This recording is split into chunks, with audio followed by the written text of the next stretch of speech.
Bonsoir à tous, ravi de vous retrouver, voici les titres de ce vendredi. Dernier préparatif avant la Vuelta, le Tour d'Espagne cycliste qui commencera en principauté à la fin du mois avec un contre-la-montre individuel. Nous étions hier avec les bénévoles. En football, l'AS Monaco FC poursuit ses matchs de préparation de l'été. Hier, les Monégasques se sont imposés face à leurs adversaires de la Getafe et ce, devant leurs supporters du stade Louis II. Le résumé de la soirée à suivre. C'est l'affaire qui fait grincer des dents alors que le président de la FIFA souhaitait ouvrir 20% du capital de la Coupe du Monde à des investisseurs privés. Ça n'a pas plu à tout le monde. Nous tenterons d'éclairer cette affaire avec l'expert Vincent Chaudel qui sera notre invité ce soir. Après ça, nous retournerons au Grimaldi Forum. L'expo d'été Monaco et l'automobile depuis 1893 continue d'accueillir du monde et l'été n'est pas terminé. Nous ferons justement un point de mi-parcours. Et pour finir, vous prendrez bien une petite bière. C'est la journée internationale de l'incontournable boisson populaire, la plus consommée dans le monde. 200 milliards de litres engloutis par an. Nous retracerons l'histoire de son succès et vous verrez que la bière a toutes les raisons de se faire mousser. Mais débutons ce journal par l'événement sportif du mois en principauté. Samedi 22 août, vous le savez, le très attendu Tour d'Espagne s'élancera de Monaco avec un contre-la-montre individuel d'un peu plus de 9 km. Et hier soir, les bénévoles se sont rassemblés au Monte Carlo Bay pour la dernière réunion d'information avant le jour J. Frédéric Elion et Arnaud Imbert étaient avec eux. J-15 avant le grand départ de la Vuelta à Monaco le samedi 22 août. 184 coureurs s'élanceront pour un contre-la-montre individuel de 9 km 350 puisque la ligne d'arrivée a été avancée de 50 mètres.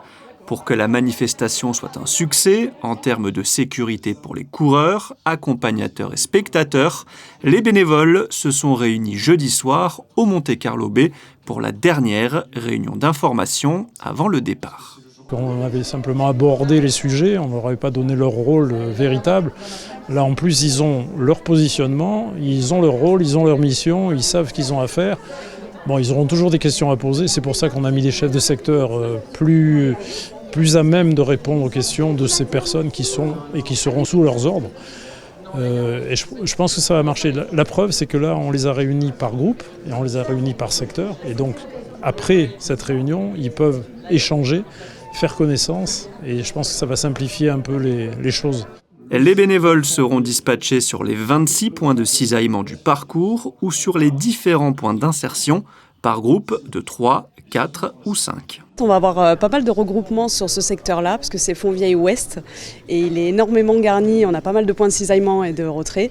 Donc on va avoir 24 personnes, dont moi 25, qui seront sur ces points niveau ouest à Fontvieille. Il va falloir aussi ravitailler, aider les gens, voir éventuellement s'il y a des problèmes et puis pallier à tout ça, essayer que tout fonctionne bien. Notre rôle, c'est de faire passer les gens qui veulent traverser en fonction des vélos, de ralentir, de la sécurité.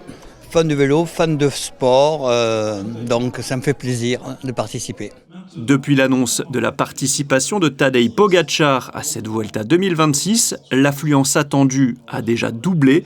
Il y aura donc énormément de monde samedi 22 pour le grand départ de Monaco.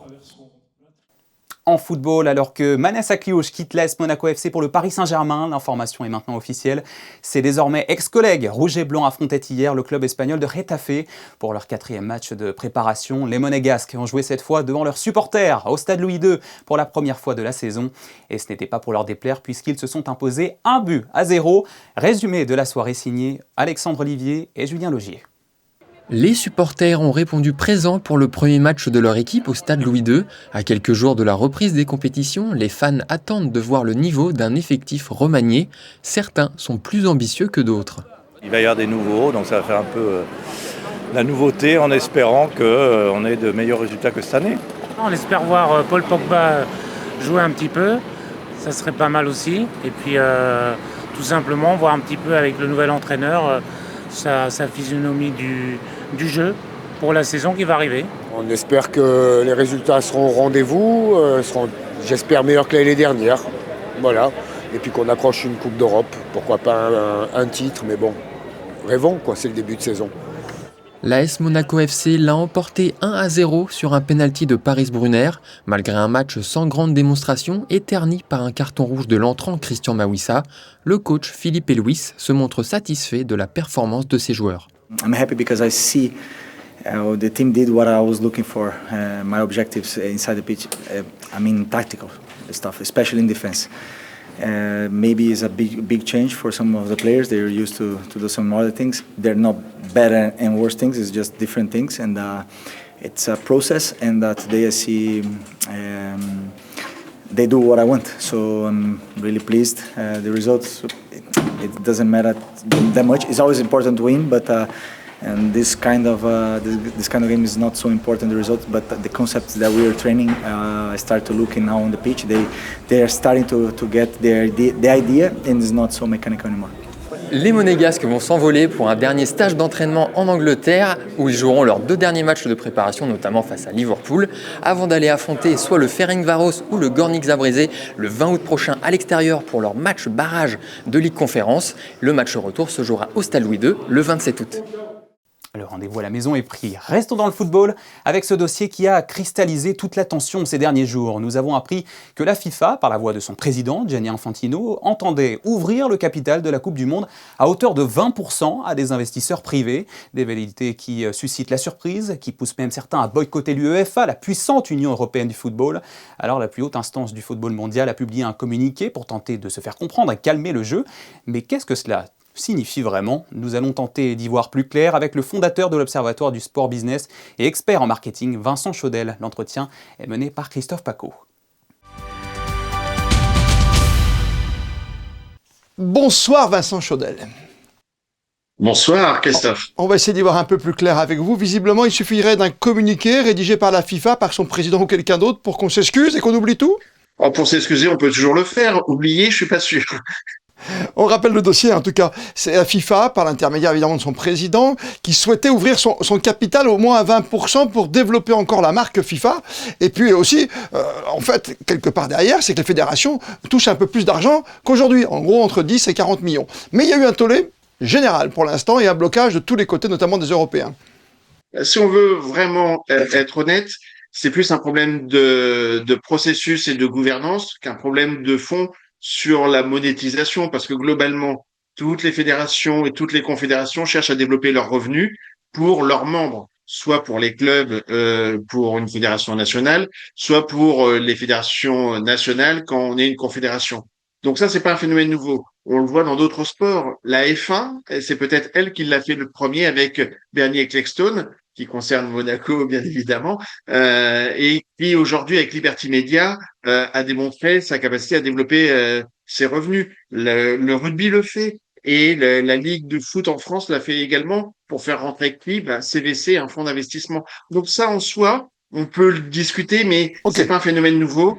Et la volonté d'une fédération, d'une confédération de développer ses revenus pour soutenir ses membres, et notamment les petites fédérations, ça, c'est quelque part sa nature même. Oui. Le problème, c'est de la façon dont il l'a fait ou dont il a voulu le faire, c'est-à-dire sans consulter ses membres. En membre tout-puissant de la FIFA qu'il est, puisqu'il est aujourd'hui le dirigeant, conforté aussi par cette Coupe du Monde quelque part réussie économiquement aux côtés de Donald Trump, qui intervient beaucoup quand même dans cette histoire. Ah, moi, j'ai l'impression qu'il a été grisé par ses succès parce que commercialement, on peut dire ce que l'on veut, c'est un succès. On peut discuter de la dimension éthique, on peut discuter du jeu, cet élargissement qui ne sert pas nécessairement l'intérêt du jeu lui-même, mais qui sert d'autres intérêts. Ça, on peut en discuter. Oui, la taxe carbone, les droits humains, on peut en discuter, ça c'est sûr, oui. Et exactement. Mais je pense qu'il a été grisé par ses succès. Il a quasiment doublé les revenus en un cycle de Coupe du Monde. On passe de 7 milliards et demi à plus de 12-13 milliards. C'est colossal. Et évidemment, les fédérations vont en tirer profit. C'est-à-dire que là, on est passé de 32 à 48 nations qui participaient à cette Coupe du Monde.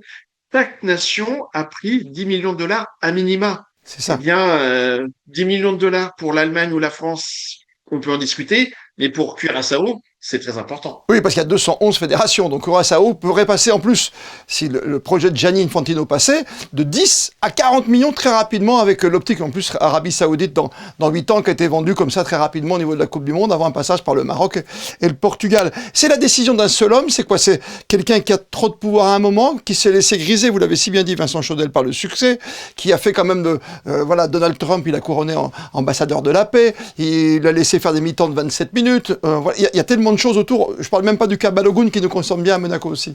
Toutes les dérives que l'on pointe aujourd'hui, elles sont réelles, mais elles sont pas nouvelles. Le sujet de l'influence, on peut revenir sur beaucoup de coupes du monde qui ont été achetées je parle pas sur le terrain, je parle de l'organisation, de l'obtention de l'organisation de la Coupe du Monde.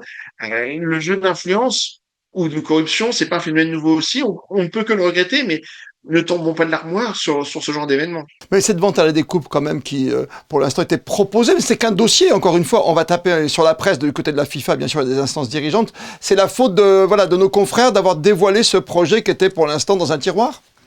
Non, la faute, elle est clairement de Gianni Infantino, parce que ce même projet, s'il travaille correctement par rapport à ça, il avertit son COMEX, il avertit ses membres, et sur les 211 fédérations, il y a probablement une majorité ou du moins un grand nombre de petites fédérations qui auraient pu être favorables à cela. Moi, je prends le parallèle avec le monde politique. À un moment donné, il y a un phénomène de cours qui peut s'exercer et le dirigeant peut être déconnecté du sol, décorrélé de la réalité.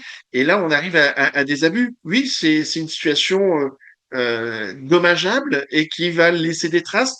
À minima, probablement d'avoir un candidat alternatif à sa réélection qui était dans un fauteuil. Il était confort d'ici le mois de mars, hein, si jamais. Hein. C'était l'autoroute pour lui. Donc c'est pour ça que c'est une très grosse faute. C'est une très grosse faute de sa part. Merci en tout cas d'avoir été aussi clair, Vincent Chaudel, ce soir pour nos téléspectateurs sur Monaco Info. Merci à vous et à très vite. Merci, à bientôt.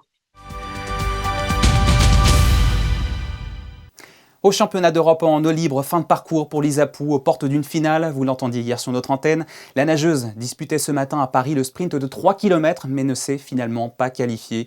Et ce pour seulement 1 centième de seconde. Le haut du podium revient à l'Allemande Isabelle Gauze. Bravo Lisa pour ce défi qui s'arrête, mais qui est loin d'être une défaite après 2 très belles 6e places cette semaine dans les 5 et 10 km. Retour à Monaco, après plusieurs semaines d'ouverture, il est temps de dresser un premier bilan de l'exposition estivale du Grimaldi Forum. Cette année, vous le savez, c'est l'automobile qui est à l'honneur à travers une scénographie absolument spectaculaire qui attire de nombreux visiteurs. Vanessa Dessy et Marie FB sont retournées dans les allées du Forum. Un mois après son ouverture, l'heure est au premier bilan pour l'exposition estivale du Grimaldi Forum. Consacrée à l'automobile, elle connaît un véritable succès et séduit un large public. Le bilan il est très très favorable. On a dépassé les 40 000 entrées, donc on est très très heureux. On espère qu'on dépassera les 75 000 entrées de la précédente exposition. On a ouvert à un public un petit peu différent, mais nouveau. J'ai eu l'occasion l'autre jour dans un dîner dans le Var de dîner avec des gens qui avaient vu l'exposition précédente et qui a dit comme c'est bien, on va venir voir l'automobile. En fait, il y a une jeune clientèle qui est venue. Là, je vois, j'ai plein de petits garçons, en principe particulièrement des petits garçons, qui sont venus et qui ont traîné leurs parents pour venir voir l'exposition. L'exposition fait l'unanimité. Depuis son ouverture, le public est au rendez-vous et ne cesse de saluer la qualité de la scénographie, ainsi que la richesse des archives présentées. Un succès qui confirme l'engouement des visiteurs. Je dois dire que la scénographie faite par le conservateur général, notre camarade Rapetti, est exceptionnelle. C'était incroyable, il y avait plein de voitures et comme tous les deux on adore ça, on a trouvé ça hyper bien pour tout le monde, tous ceux qui aiment les voitures et tout. J'aime bien le Monte-Carlo parce que je suis de Valence et du coup j'ai fait plusieurs épreuves pour suivre un peu tous nos champions et donc c'était assez sympa de retrouver les voitures que j'ai vues tourner en direct, donc c'était vachement bien. Je vois pas souvent ce genre de voiture et ma préférée c'est celle de Charles Leclerc qui est juste derrière. C'est vrai qu'on n'y repense plus au passé.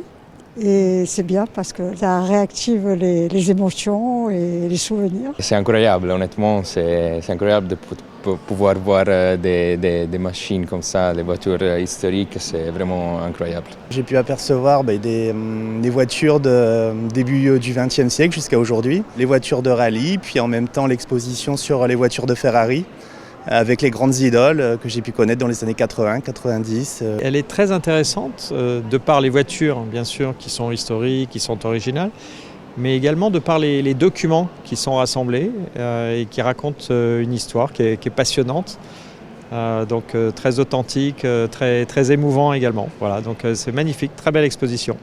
L'exposition de l'été Monaco et l'automobile de 1893 à nos jours est à découvrir jusqu'au 6 septembre prochain au Grimaldi Forum.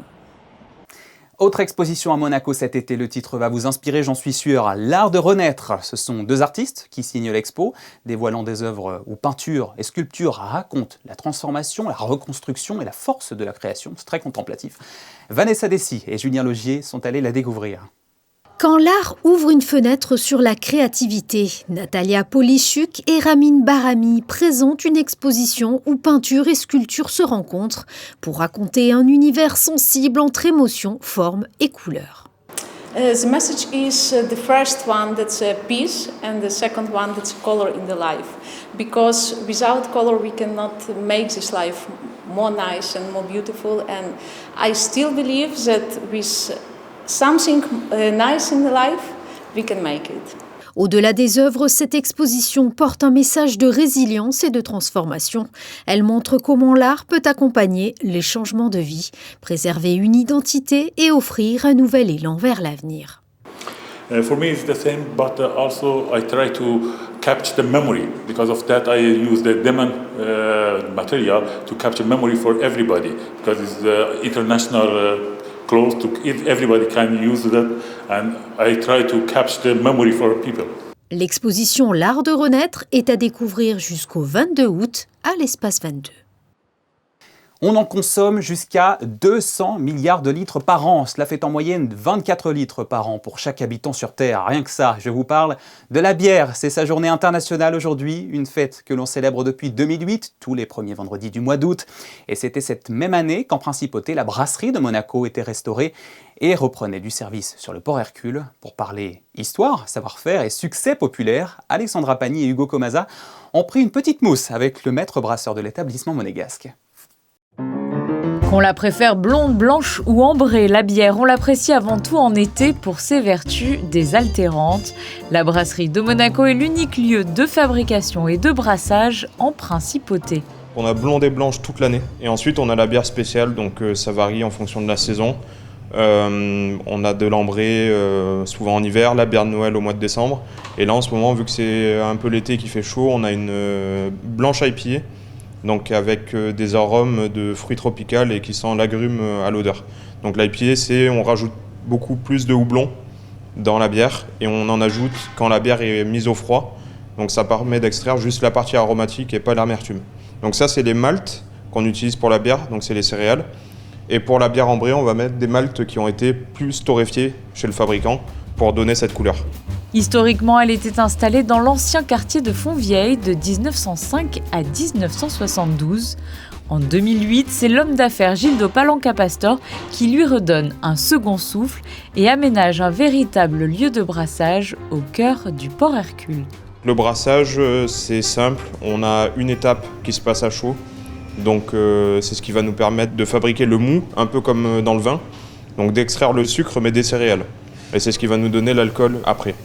Et là, on est dans la salle de fermentation, donc on a nos cuves de fermentation qui nous permettent de mettre les levures avec ce mou, donc ce jus sucré, et c'est ce qui va fabriquer l'alcool. Et ensuite, on a les cuves de service, donc qui sont directement reliées au bar. Chaque année, c'est près de 100 000 litres qui sont produits ici. Les clients peuvent déguster les différents types de bières proposées sur place ou à emporter. Je ne connaissais pas du tout. C'est la première fois que j'en bois une d'ailleurs. Et j'en ai pris une pour me désaltérer, voilà, tout simplement. C'est une commande qu'on nous a faite, un cadeau pour un ami qui doit venir nous voir. Et il a vu déjà la bouteille que nous avons à la maison. Il a dit « Oh, elle est belle celle-là, j'aimerais bien la voir. » Voilà. Donc on va lui faire la surprise. Une belle idée de souvenir à offrir. La bière de la brasserie de Monaco est aussi proposée dans 2 autres établissements de la principauté, à l'hôtel Novotel et au restaurant Le Pinocchio. Et ben voilà, vous savez où prendre l'apéritif ce soir. C'est la fin de ce JT, merci à vous de l'avoir suivi. Dans un instant, les prévisions météo présentées par Frédéric Hélion. Les images de fin d'édition sont consacrées aujourd'hui à l'exposition automobile du Grimadi Forum dont nous avons parlé. Très belle soirée à tous sur Monaco Info et à demain.